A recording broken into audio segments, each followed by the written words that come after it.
বিসমিল্লাহির রহমানির রহিম। লিল্লাহি মুলকুস সামাওয়াতি ওয়াল আরদ ইয়াখলুকু মান ইয়াশা ইয়াহাবু লিমান ইয়াশাউ ইনাসান ওয়া ইয়াহাবু লিমান ইয়াশাউ যুকুর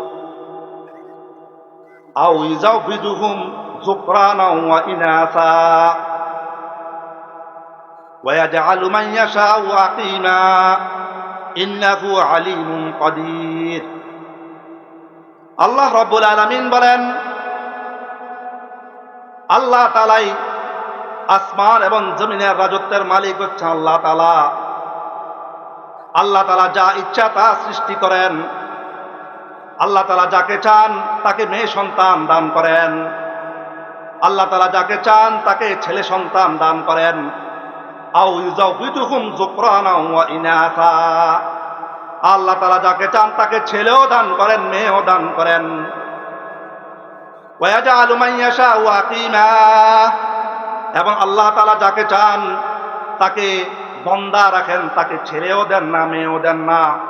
ইন্নাহু আলিমুন কাদির, নিশ্চয় আল্লাহ রাব্বুল আলামিন প্রজ্ঞাময়, সর্বশক্তিমান।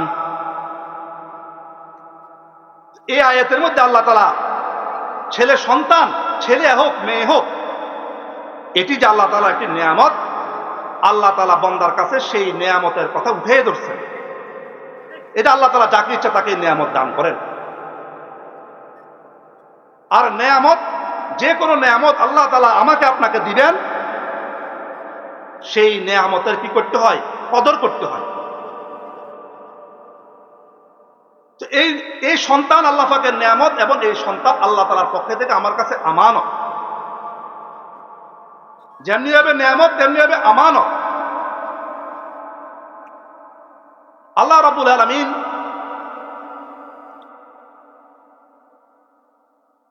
এই আমানত, এটাকে আমাদেরকে আমানতের মাধ্যমে আল্লাহ তাআলা আমাদেরকে দুটা পরীক্ষা করেন। একটা পরীক্ষা করেন, এই সন্তান সন্ততি আল্লাহ তাআলা আমাদেরকে দিয়েছেন, আমরা কি এই সন্তান সন্ততির কারণে গুনাহে নিমজ্জিত হয় কিনা। দ্বিতীয় আর একটা পরীক্ষা করেন এই আমানতের মাধ্যমে, যে এই সন্তান সন্ততি যেটা আল্লাহ তাআলা আমাদেরকে দিয়েছেন, যে আমানত দিয়েছেন, যে নিয়ামত দিয়েছেন, তাদের দায় দায়িত্ব আমরা ঠিকভাবে করি কিনা। এই আমানত দিয়ে আল্লাহ তাআলা আমাদেরকে দুটা পরীক্ষার মধ্যে ফেলেছেন। একটা হচ্ছে সন্তানের কারণে আমরা গুনাহে নিমজ্জিত হয় কিনা, দ্বিতীয় হচ্ছে এই সন্তানের হক আমরা আদায় করি কিনা, এই সন্তানকে সঠিক বুঝ আমরা দিই কিনা, এই সন্তানের সমস্ত ব্যবস্থাপনা আমরা করি কিনা। এই দুইটা পরীক্ষা আমাদেরকে করেন আল্লাহ তাআলা। সন্তান যে আমাদের জন্য পরীক্ষা, এবং সন্তানের কারণে যে আমরা গুনাহে নিমজ্জিত হতে পারি, এটা আল্লাহ তাআলা কোরআনের মধ্যে বলেন।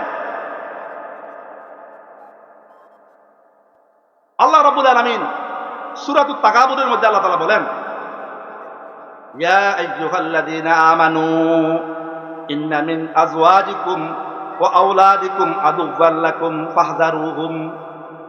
হে মুমিনগণ, তোমাদের কিছু স্ত্রীগণ, তোমাদের কিছু সন্তান সন্ততিগণ তোমাদের জন্য শত্রু স্বরূপ, অতএব তোমরা তাদের থেকে সতর্ক থাকো। তোমাদের স্ত্রীগণ, তোমাদের সন্তানগণ মাঝে মাঝে তোমাদেরকে অন্যায়ের দিকে আহ্বান করবে, আল্লাহ পাক রব্বুল আলামিনের নাফরমানির দিকে আহ্বান করবে, তখন তোমরা সতর্ক থাকিও। এই আয়াত অবতীর্ণ হয়েছে যখন মুসলমানদের উপর হিজরত করা ফরজ হয়েছে মক্কার মধ্যে। তখন কিছু সন্তান, কিছু স্ত্রীগণ সাহাবায়ে কেরামকে বাধা দিয়েছে যে আপনারা আমাদেরকে ছেড়ে, মক্কা ছেড়ে মদিনায় যায়েন না। তখন আল্লাহ তাআলা তাদেরকে সতর্ক করার জন্য এই আয়াত অবতীর্ণ করেছেন। এরপরে আল্লাহ তাআলা এরপর আয়াতের মধ্যে আল্লাহ রাব্বুল আলামিন বলেন, ইন্নামা আমওয়ালুকুম ওয়া আওলাদুকুম ফিতনাহ ওয়াল্লাহু ইনদাহু আজরুন আযীম। এরপর আল্লাহ রাব্বুল আলামিন বলেন, তোমাদের ধন সম্পদ, তোমাদের সন্তান সন্ততি তোমাদের জন্য পরীক্ষা স্বরূপ। ওয়াল্লাহু ইনদাহু আজরুন আযীম। যারা এই পরীক্ষায় পাশ করবে তাদের জন্য আল্লাহ তাআলার কাছে রয়েছে বিরাট প্রতিদান রয়েছে। তো এই আয়াতের মধ্যে আল্লাহ রাব্বুল আলামিন, এই আয়াতের আগে পরে অনেক গুরুত্বপূর্ণ কথা রয়েছে, শুধু এই আয়াতের মূল বিষয় এটাই যে ইন্নামা আমওয়ালুকুম ওয়া আওলাদুকুম ফিতনা, তোমাদের সম্পদ, তোমাদের সন্তান সন্ততি তোমাদের জন্য পরীক্ষা স্বরূপ। এই সন্তানকে পেয়ে, এই সম্পদকে পেয়ে আমরা আল্লাহ তাআলাকে ভুলে যাই কিনা। বুজুর্গানে দিন, ওলামায়ে বুজুর্গানে দিন বলেন যে আল ইয়ালু, পরিবারগণ, এটি হচ্ছে কাঠকে যেমন গুনে খেয়ে ফেলে, এরকম সন্তান সন্ততি পরিবার মানুষের নেক আমলকে খেয়ে ফেলে। তাফসীরে মাআরিফুল কোরআনের মধ্যে এসেছে হাসরের ময়দানে একদল লোককে জাহান্নামে নিয়ে যাওয়া হবে। তখন কিছু লোক বলবে আকালা ইয়ালুহু হাসানাতিহি, এই লোকটার সন্তান সন্ততি পরিবার পরিজন তার সমস্ত নেক আমলকে খেয়ে ফেলেছে। অর্থাৎ এটা পরীক্ষা স্বরূপ। এই সন্তানকে পেয়ে সন্তানের হক আমরা আদায় করি কিনা, এই সন্তানের কারণে আমরা কি গুনাহে নিমজ্জিত হয় কিনা, স্ত্রীর কারণে গুনাহে নিমজ্জিত হয় কিনা, এটা পরীক্ষা। 2 নম্বর পরীক্ষা আমাদের উপর কি, সন্তানের যথাযথ দায়িত্ব পালন করি কিনা, সেটাও পরীক্ষা, এবং সেই সম্পর্কে আমাদেরকে জিজ্ঞাসা করা হবে। বুখারী শরীফের হাদিস, قال النبي صلى الله عليه وسلم ألا كلكم راع وكلكم مسؤول عن رعيته والرجل راع على أهل بيته وهو مسؤول عن رعيته والمرأة راعية على أهل بيت زوجها وولده وهي مسؤولة عنهم। রাসূল করিম সাল্লাল্লাহু আলাইহি ওয়াসাল্লাম বলেন, আলা কুল্লুকুম রাঈন, তোমরা প্রত্যেকেই তোমাদের অধীনস্থদের ব্যাপারে দায়িত্বশীল, দেখাশোনাকারী। তোমাদের প্রত্যেককে তোমাদের দায়িত্ব সম্পর্কে, অধীনস্থদের সম্পর্কে জিজ্ঞাসা করা হবে। আল্লাহ তাআলা যে আমাদেরকে ছেলে দিয়েছেন, মেয়ে দিয়েছেন, আমাদেরকে যে আমাদের অধীনে যে স্ত্রী দিয়েছেন, এদেরকে আমরা ঠিকঠাক ভাবে সঠিক শিক্ষা দিয়েছি কিনা, সঠিক পথে পরিচালিত করেছি কিনা, তাদের হকগুলা ঠিকভাবে আদায় করেছি কিনা, এই সম্পর্কে আল্লাহ রাব্বুল আলামিন আমাদের সকলকে জিজ্ঞাসা করবেন। এটাই পরীক্ষা।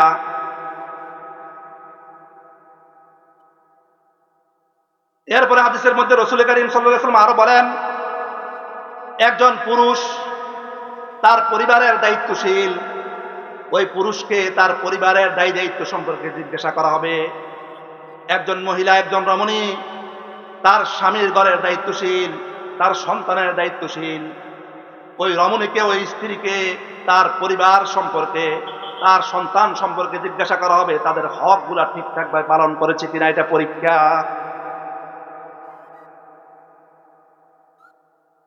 তাহলে আমরা দুটো বিষয় বুঝতে পারলাম।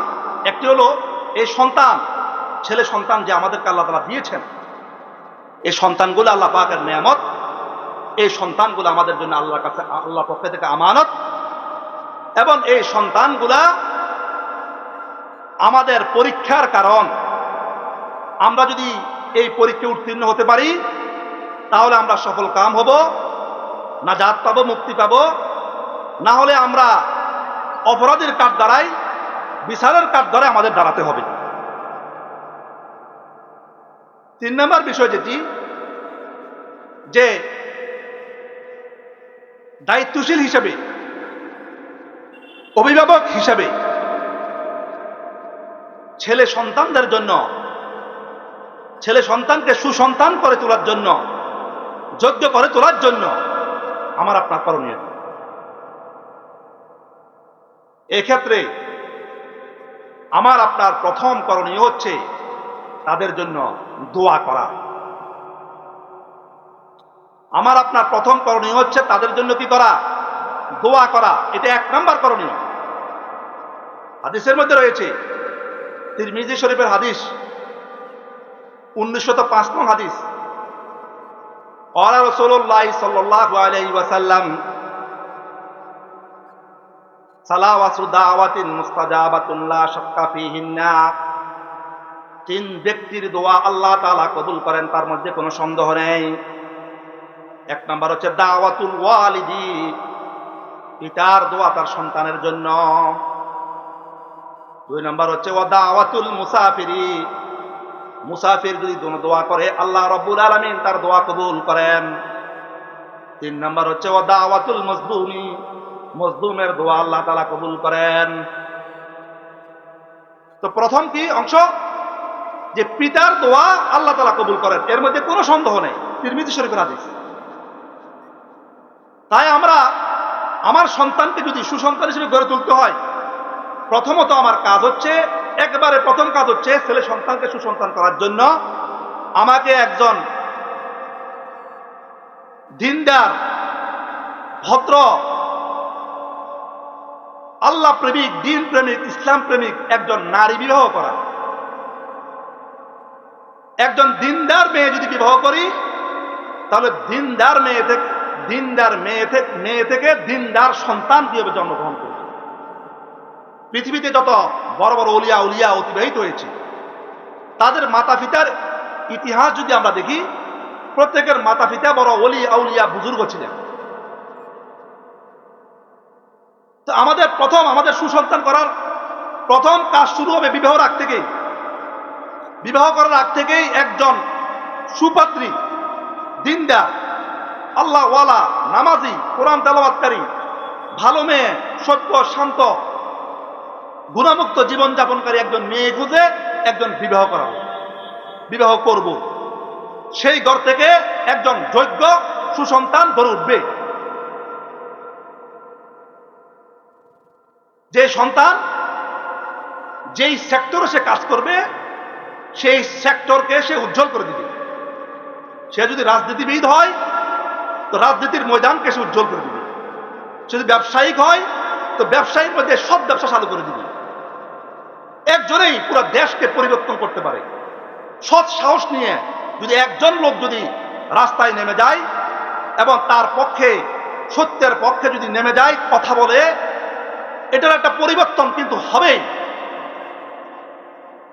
যার প্রমাণ আমরা গতকালকে দেখেছি। একটা ছোট্ট ছেলে, হাদি, শরীফ ওসমান হাদি, ছোট্ট একটা ছেলে, তার কিছু সাহসী বাক্য, সাহসী কথা, সৎ কথা, ভালো কথা মানুষের অন্তরে এত বেশি প্রভাব ফেলেছে।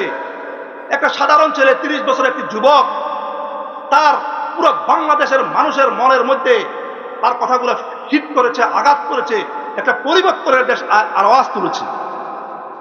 একজন সুসন্তান যদি আমি গড়ে তুলতে পারি, একজনেই এরকম এলাকাকে, সমাজকে, গ্রামকে, থানাকে, জেলাকে, বিভাগকে, দেশকে পরিবর্তন করে ফেলবে। একদম আমাদের প্রথম থেকেই আমাদের পরিকল্পনা নিতে হবে, আমার সন্তানকে একজন সুসন্তান হিসেবে আমি গড়ে তুলব।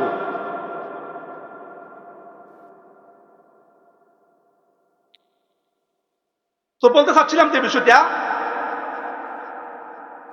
যে প্রথম কাজ দোয়া করা। সুসন্তান প্রথম কাজ হচ্ছে নেককার, দিনদার মেয়ে বিবাহ করা, এরপরে সন্তান হওয়ার পরে দোয়া করা। সন্তান হওয়ার আগেও দোয়া করা। সন্তান যখন পেটে আসে তখন দোয়া করা, পেটে আসার আগেও দোয়া করা। কোরআনের মধ্যে রয়েছে সূরা সাফফাতের 100 নম্বর আয়াতের মধ্যে হযরত ইব্রাহিম আলাইহিস সালাম বয়স 90-এর ঊর্ধ্বে, স্ত্রী হাজেরা আলাইহিস সালাম বয়স 80 ছুঁই, যেই মুহূর্তে সন্তান হওয়ার কোনো সম্ভাবনা নেই, ওই মুহূর্তে তিনি আল্লাহ তাআলার কাছে দোয়া করেন, রব্বি হাবলি মিনাস সলিহিন, হে আমার রব, আমাকে একটি নেককার সন্তান দান করেন, আমাকে একটা নেককার সন্তান দান করেন। সন্তান হওয়ার সম্ভাবনা বন্ধ হয়ে গেছে, এই মুহূর্তে ইব্রাহিম আলাইহিস সালাম একটি সুসন্তানের স্বপ্ন বুনলেন, আল্লাহর কাছে দোয়া করলেন, আল্লাহ রাব্বুল আলামিন দোয়া কবুল করলেন এবং তাকে একটি সন্তান দান করলেন। সন্তান দান করার পরে তিনি খুশি হয়ে আল্লাহ শুকরিয়া আদায় করছেন। সেটা সূরাতুল ইব্রাহিমে আছে। হযরত ইব্রাহিম আলাইহিস সালাম বলেন, সূরাতুল ইব্রাহিমের 39 নং আয়াতের মধ্যে বলেন, আলহামদুলিল্লাহিল্লাযী ওয়াহাবা লি আলাল কিবারি ইসমাঈলা ওয়া ইসহাকা। সমস্ত প্রশংসা আল্লাহ রাব্বুল আলামিনের জন্য, যিনি আমাকে বৃদ্ধ বয়সে আমাকে দুটি সন্তান দান করেছেন। একটির নাম ইসমাঈল, আরেকটির নাম হচ্ছে ইসহাক। ইন্না রাব্বি লাসামিউদ দুআ। নিশ্চয় আমার রব দোয়া করলে সেই দোয়া কবুল করেন, সেই দোয়া শ্রবণ করেন।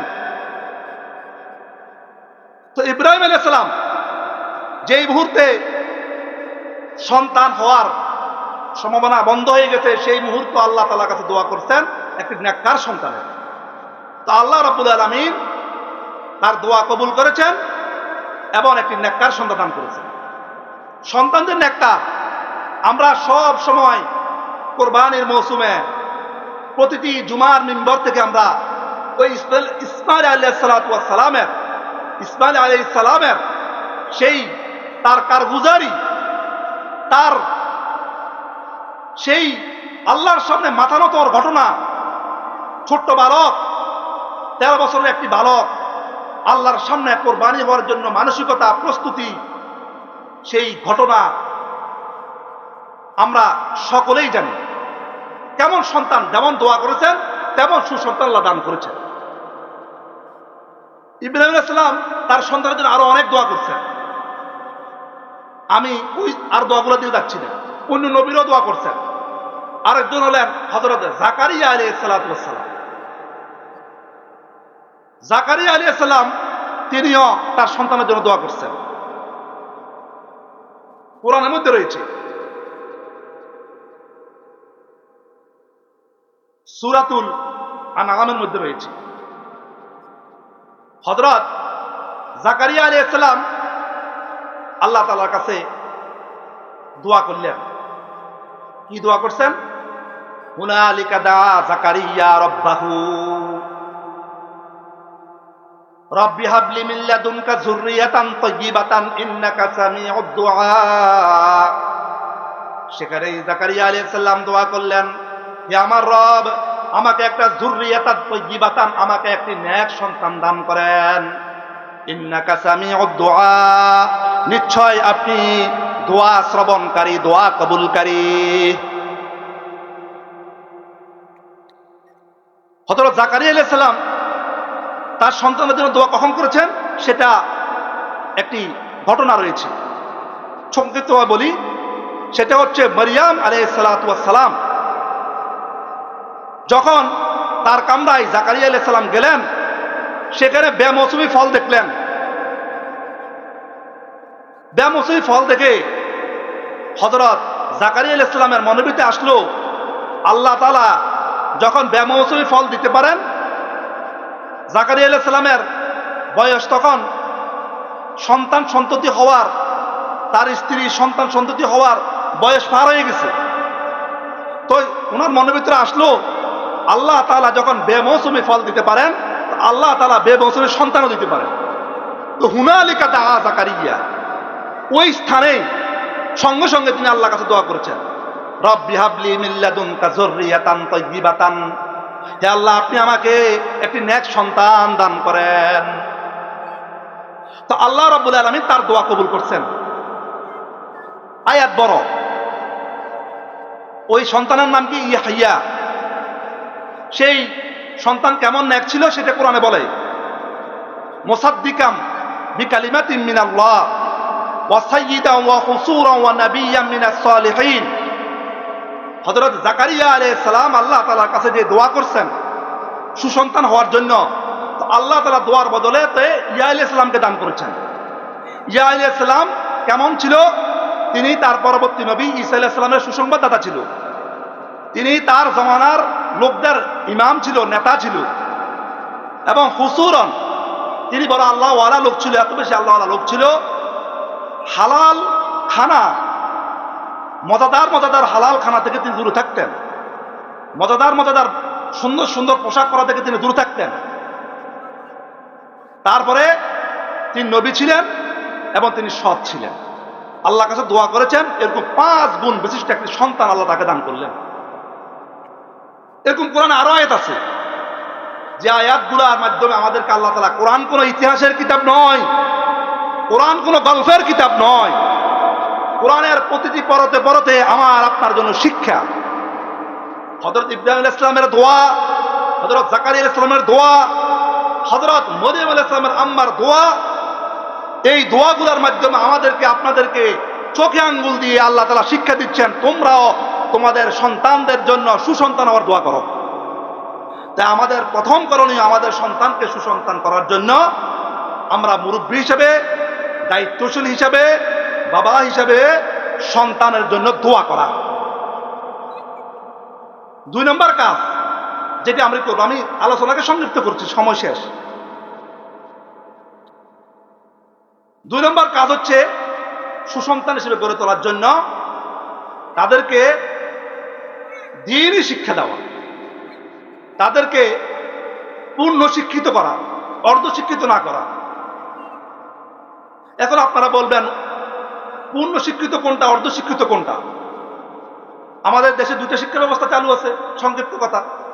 একটা হচ্ছে প্রাইমারি, হাই, কলেজ, ভার্সিটি, হ্যাঁ, এই লাইনের পড়া, জেনারেল পড়ালেখা।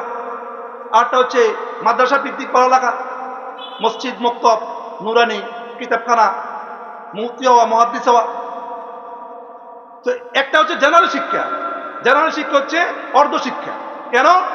জেনারেল শিক্ষা দিয়া যা কিছু আপনি শিখেন, যা কিছু অর্জন করেন, সব কিছু, এটার উপকারিতা, এটার ফায়দা দুনিয়া পর্যন্ত সীমাবদ্ধ।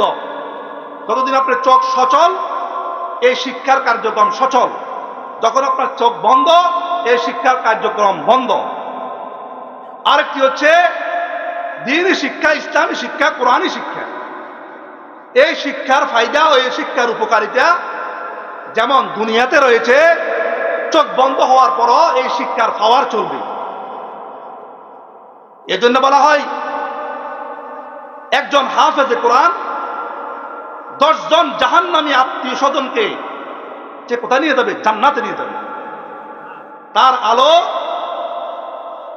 জান্নাতে গিয়ে তার পাওয়ার, একজন মাদ্রাসা পড়ুয়া ছাত্রের পাওয়ার জান্নাতে গিয়ে কাজ করবে। 3 জন লোক সুপারিশ করার সুযোগ পাবে, 3 শ্রেণীর লোক এক হাদিসে আছে। একটা হচ্ছে আল আম্বিয়া, সুম্মাল উলামা, সুম্মা শুহাদা। 1 নম্বর আম্বিয়াগণ সুপারিশ করবে আল্লাহর কাছে, ওলামাগণ এবং শহীদগণ। তাহলে এই শিক্ষা ব্যবস্থা, দ্বীনি শিক্ষা ব্যবস্থা, মাদ্রাসা শিক্ষা ব্যবস্থা, এটার ফায়দা, এটার উপকারিতা, এটাকে এজন্য এটাকে বলে পূর্ণ শিক্ষা। এই শিক্ষা অর্ধ শিক্ষা না। এটা চোখ খোলা অবস্থায়ও এটার কার্যক্রম চলে, চোখ বন্ধ হলো এটার কার্যক্রম চলে। অনেকে প্রশ্ন করে যে আমার ছেলেকে আপনারা মাদ্রাসায় পড়ে কি করেন? আপনারা মাদ্রাসায় পড়ে বলে না, মোল্লারদের মসজিদ পর্যন্ত মজাক করি বলে যে মাদ্রাসায় পড়ে কি লাভ? হয়তো কোনো মসজিদের ইমাম হবে, বা মসজিদের খাদেম হবে, বা মসজিদের খতিব হবে, বা কোনো মাদ্রাসার শিক্ষক হবে, আর কি হবে? আর যারা জানালে পরে তারা এরকম রাষ্ট্র চালাবে, তারা এরকম বিজ্ঞানী হবে, নাসা হবে, তারা এরকম মঙ্গল গ্রহে যাবে, তারা এরকম আপনার চন্দ্র চাঁদের দেশে যাবে, তারা বিভিন্ন নতুন নতুন বিষয় আবিষ্কার করবে। আর আপনারা পরে আপনারা তো মসজিদের ভিতরে আপনাদের কার্যক্রম, আপনাদের এটা শিখি লাভ কি? তাদেরকে একটা মেসেজ শুনেন, একটা মেসেজ বুঝেন। এই জেনারেল শিক্ষা, যে শিক্ষাটা আছে, কি করে তারা? তাদের এই শিক্ষার মাধ্যমে নাসা বিজ্ঞানীরা মানুষকে মঙ্গল গ্রহ নিয়ে যায়। এই মানুষ একটা মাখলুক, মঙ্গল গ্রহ একটা মাখলুক, এই চাঁদ একটি মাখলুক। এই জ্ঞান মাখলুক থেকে মাখলুক পর্যন্ত নিয়ে যায়, মাখলুককে মাখলুকের সাথে পরিচয় করিয়ে দেয়। মাখলুকের সাথে মাখলুকের সম্পর্ক তৈরি করে দেয়। আর এই যে দ্বীনি শিক্ষা আছে, কোরআনের শিক্ষা, হাদিসের শিক্ষা, মাসআলা মাসাইলের শিক্ষা, ফিকহের শিক্ষা, এই শিক্ষা মাখলুককে তার খালেকের সাথে সম্পর্ক করে দেয়, সৃষ্টিকে স্রষ্টার সাথে সম্পর্ক করে দেয়, পথ বলা মানুষের পথের দিশা দেয়, অন্ধকারে নিমজ্জিত লোক ব্যক্তিকে ঈমানের আলো দেয়, জাহান্নামী নিমজ্জিত হওয়া লোককে জান্নাতের দিকে নিয়ে যায় এই শিক্ষা। তাহলে কোন শিক্ষা বড় আপনারা এখন একটু বুঝে দেখেন। যে শিক্ষা মাখলুক থেকে মাখলুকের দিকে নিয়ে যায় ওই শিক্ষা বেশি দামি না যে শিক্ষা মাখলুক থেকে খালেকের দিকে নিয়ে যায়, স্রষ্টার দিকে নিয়ে যায়, তার সেই শিক্ষাটা বেশি দামি। তো আমি আমার সন্তানকে যদি সুসন্তান হিসেবে গড়ে তুলতে হয়, তাহলে আমার প্রথম করণীয় কি, যে সন্তানকে দ্বীনি কি দেওয়া, শিক্ষা দেওয়া। দ্বীনি শিক্ষা আমরা সন্তানকে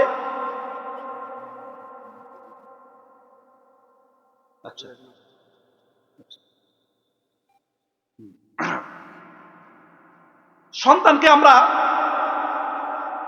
দ্বীনি শিক্ষা আমরা কেন দিব? কয়েকটা কারণে আমরা আমাদের সন্তানদেরকে দ্বীনি শিক্ষা দিব।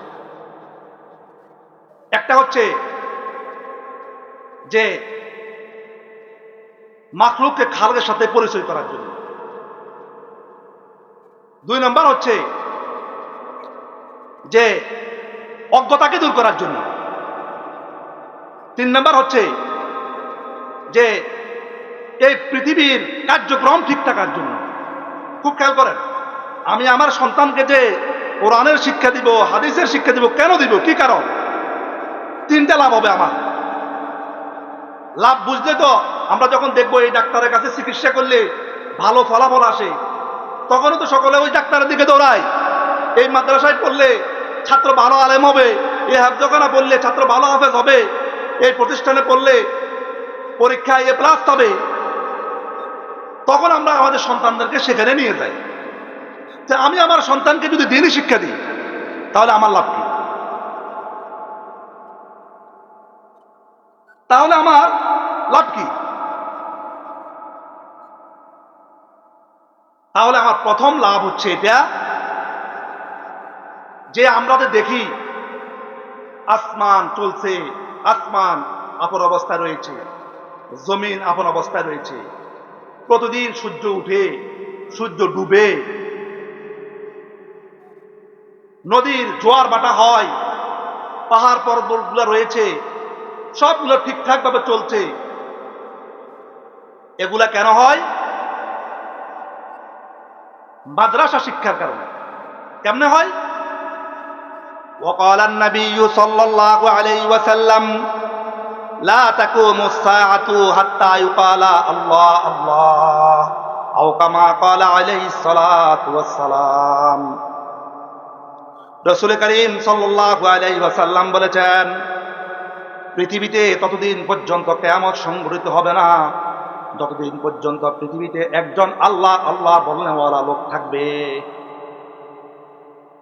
আল্লাহ আল্লাহ বলনেওয়ালা লোক যতদিন পৃথিবীতে থাকবে, আসমান আসমানের জায়গায়, জমিন জমিনের জায়গায় থাকবে।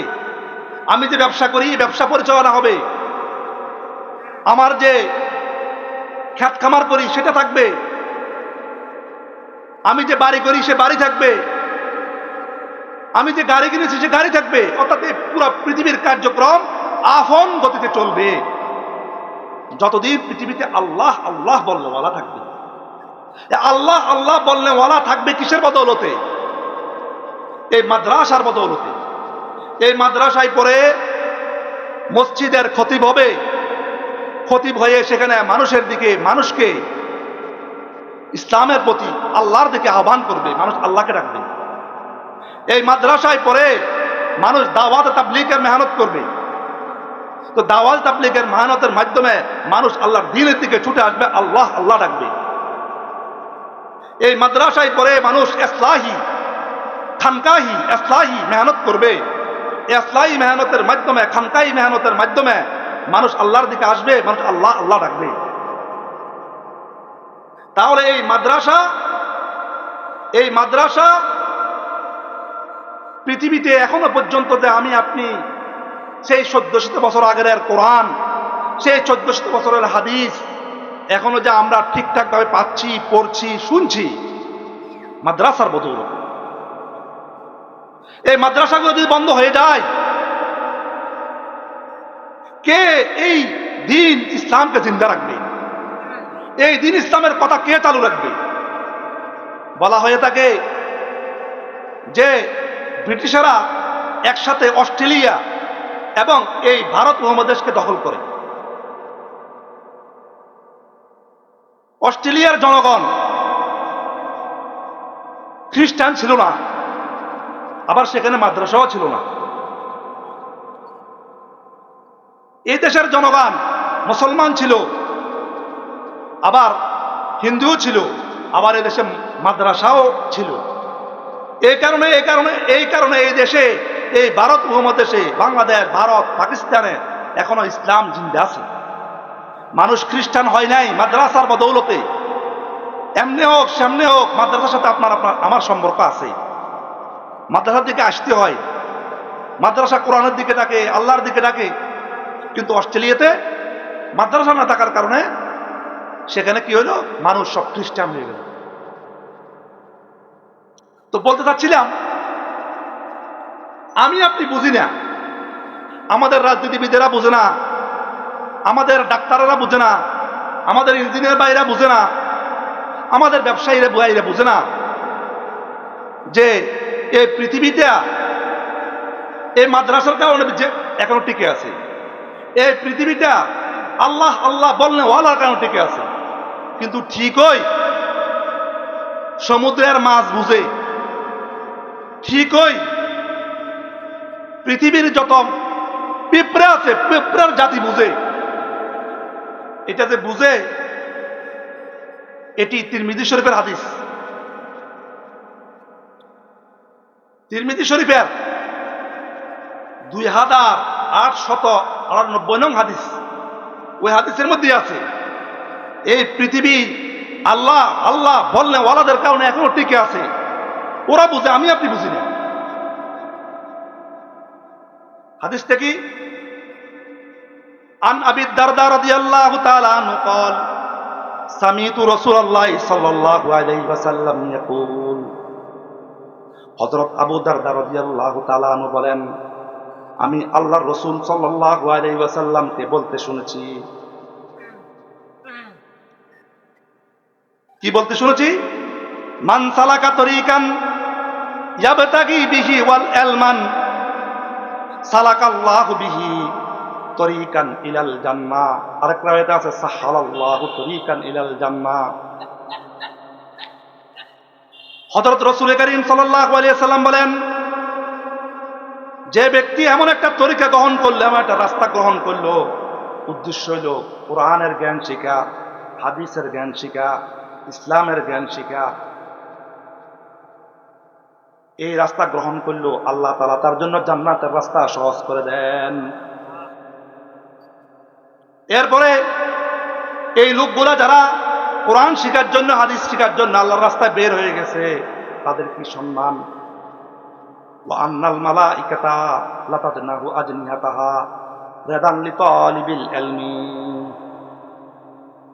মাদ্রাসার ছাত্রদের সম্মানে ফেরেশতারা তাদের ডানা বিছিয়ে দেয়। ফেরেশতারা তাদের ডানা বিছিয়ে দেয়। আমাদের দেশে যখন কোন গুরুত্বপূর্ণ ব্যক্তি আসে, রাষ্ট্রপ্রধান আসে, কোন বিভিন্ন দেশের বাহির দেশের কোন মেহমান আসে, তাকে লাল গলিচার সংবর্ধনা দেওয়া হয়। কিন্তু কোন ব্যক্তি শুইয়া, আমি শুয়ে গেলাম, আমার উপর দিয়ে আপনি আসেন, এরকম সম্মান কিন্তু দেওয়া হয় না। আর একজন তলেবে এলেম, একজন মাদ্রাসার ছাত্রকে মাসুম ফেরেশতা, যাদের কোনো গুনাহ নেই, এই ফেরেশতারা এদের সম্মানে তাদের ডানা বিছিয়ে দেয়।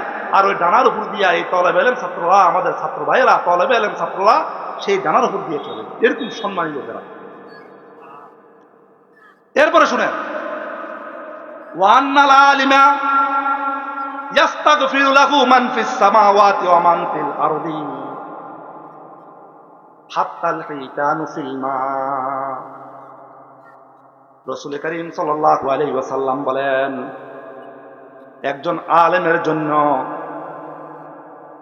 আসমানবাসী আল্লাহ তাআলার কাছে ইস্তেগফার করে, আল্লাহ তাআলার কাছে বলে, আল্লাহ আপনি এই আলেমকে ক্ষমা করে দেন, এই আলেমের উচ্চ মর্যাদা দেন, দান করেন। জমিনবাসী তার জন্য, আলেমের জন্য দোয়া করে। হাত্তাল হিতানু ফিল মা, এমনকি সমুদ্রের মধ্যে যে লক্ষ লক্ষ মাছ রয়েছে, সেই মাছও সে আলেমের জন্য দোয়া করে আল্লাহ তাআলার কাছে। আরেক riwayat-এর মধ্যে রয়েছে হাত্তান নামলাতি, এমনকি গর্তের পিপিলিকা পর্যন্ত, গর্তের মধ্যে থেকে থেকে পিপিলিকা আল্লাহ তাআলার কাছে আলেমের জন্য দোয়া করে। কেন আলেমের জন্য দোয়া করতে বসে? হাজি আছে, তারপরে যায় আপনার ব্যবসায়ীরা আছে, রাজনীতিবিদ আছে, সেনা প্রধান আছে, হ্যাঁ আইজিপি আছে, এদের জন্য দোয়া করতে পারে না? ওই গর্তের পিপিলিকা, সমুদ্রের মাছ কেন আসি আলেমদের জন্য করে? কারণ এরা বুঝে আমি যে সমুদ্রের মধ্যে এখনো জীবিত হয়ে আছি, বেঁচে আছি, এ আলেমদের বদৌলতে। এ আলেমরা ওয়াজ করে, মানুষকে দিনের দিকে ডাকে, তো মানুষ আল্লাহ ডাকে। তাই আসমান আছে, জমিন আছে, সমুদ্র আছে, পানি আছে, আমি আছি। এরা যদি না থাকতো তো দিনের আলোচনা হতো না। আসমান শেষ, জমিন শেষ, সমুদ্র শেষ, পানি শেষ, আমিও শেষ। কারণ আমার অস্তিত্ব তো এই আলেমদের কারণে। আপনি কি এমনি এমনি আপনার জন্য দোয়া করবো? আপনি তার জন্য কিছু করতে হবে তো। তো এই আলেমরা তো ওই সমুদ্রের পানি ব্যবস্থা, পানি রেখেছে, আর মাছ সেখানে জীবিত থাকে। ওই জমিনকে রেখেছে, সে জমিনের গর্তের মধ্যে পিঁপড়া থাকে, তাই পিঁপড়ে আলেমের জন্য দোয়া করে। আলেম থাকবে তো আমি থাকবো, আলেম নাই তো আমি ধ্বংস, তাই তারা আলেমের জন্য দোয়া করে।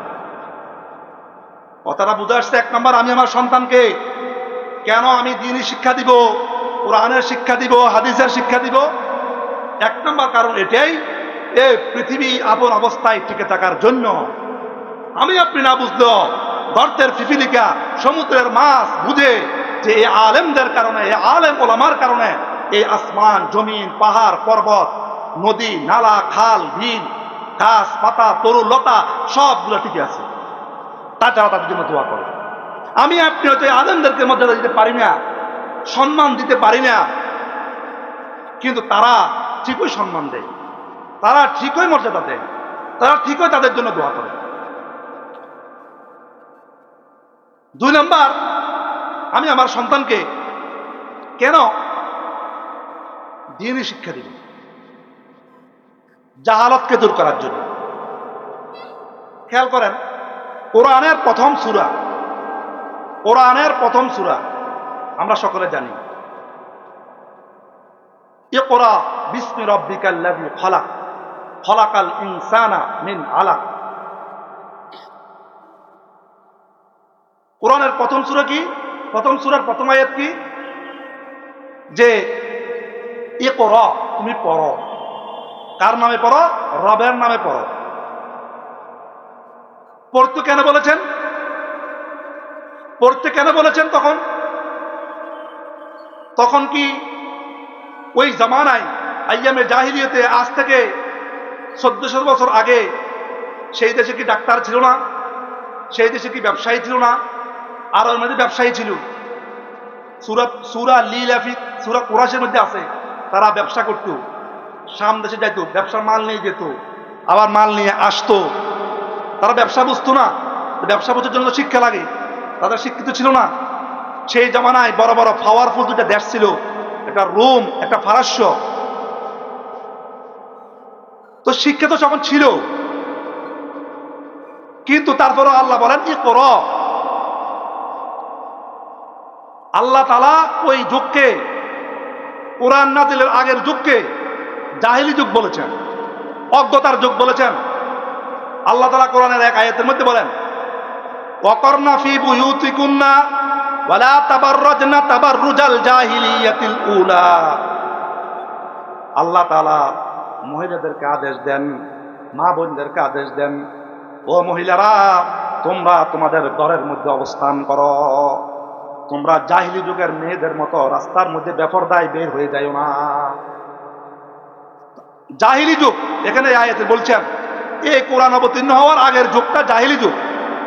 তো সেই জাহিলি যুগ কেন বলছে? সেই যুগে তো রাষ্ট্রও ছিল, সেনা প্রধানও ছিল, সেই ব্যবসাও ছিল, সবকিছু ছিল। তারপরও আল্লাহ তাআলা ওই যুগটাকে জাহিলি যুগ হিসেবে নির্ধারণ করেছেন। কেন? কারণ সেই যুগে কোরআনের শিক্ষা ছিল না। সেই যুগে কিসের শিক্ষা ছিল না? কোরআনের শিক্ষা ছিল না। সব শিক্ষা ছিল, কোরআনের শিক্ষা ছিল না। এই জন্য আল্লাহ রাব্বুল আলামিন সেই যুগটাকে জাহিলি যুগ বলেছেন। এখন যেই কারণে কোরআন নাযিল হওয়ার আগের যুগকে জাহিলি যুগ বলেছেন, সেই কারণগুলো কি বর্তমানে আছে? বরং আরো বেশি আছে। সেই জমানায় মানুষ একজন লোক তলোয়ার দিয়ে একজনকে হত্যা করতে পারত। বর্তমানে একটা বোমা মেরেই পুরা মানুষ তো মরবে এরকম শত শত বছর সেখানে মানুষ বিকলাঙ্গ জন্মগ্রহণ করবে। পারমাণবিক বোমা, শুধু একজন মরবে না, পুরো দেশ সহ ধ্বংস হয়ে যাবে। শুধু দেশ ধ্বংস হবে না, যুগকে যুগ ধরে শত শত বছর পরে পর্যন্ত সেখানে কোনো মানুষ ঠিকভাবে জন্মগ্রহণ করবে না, মানুষের বসবাসের উপযুক্ত থাকবে না।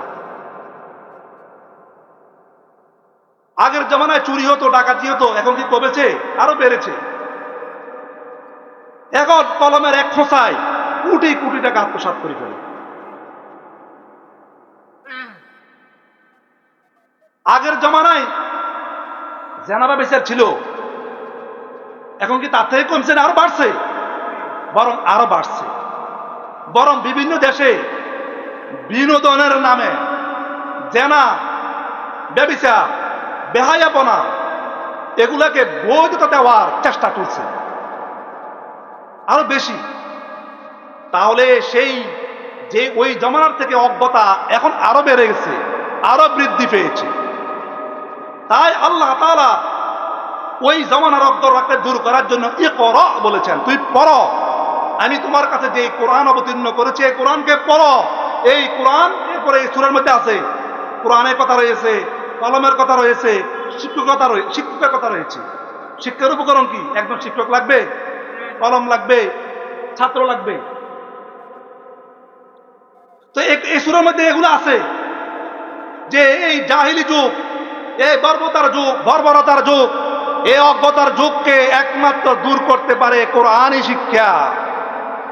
তো সেই জমানার জন্য কোরআনী শিক্ষা যেমন অজ্ঞতা দূর করবে, এই জমানাও আমাদের দেশ থেকে, আমাদের পৃথিবী থেকে এই অজ্ঞতাকে দূর করতে হলে, জুলুম দূর করতে হলে, জুলুম দূর করে ন্যায় বিচার প্রতিষ্ঠা করতে হলে,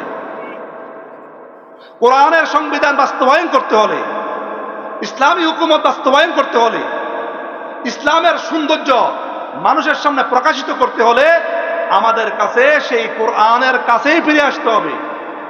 একমাত্র কোরআনেই পারবে আমাকে আপনাকে সঠিক সলিউশন দিতে, সঠিক সমাধান দিতে, সঠিক রূপরেখা দিতে, সঠিক পথ প্রদর্শন করতে।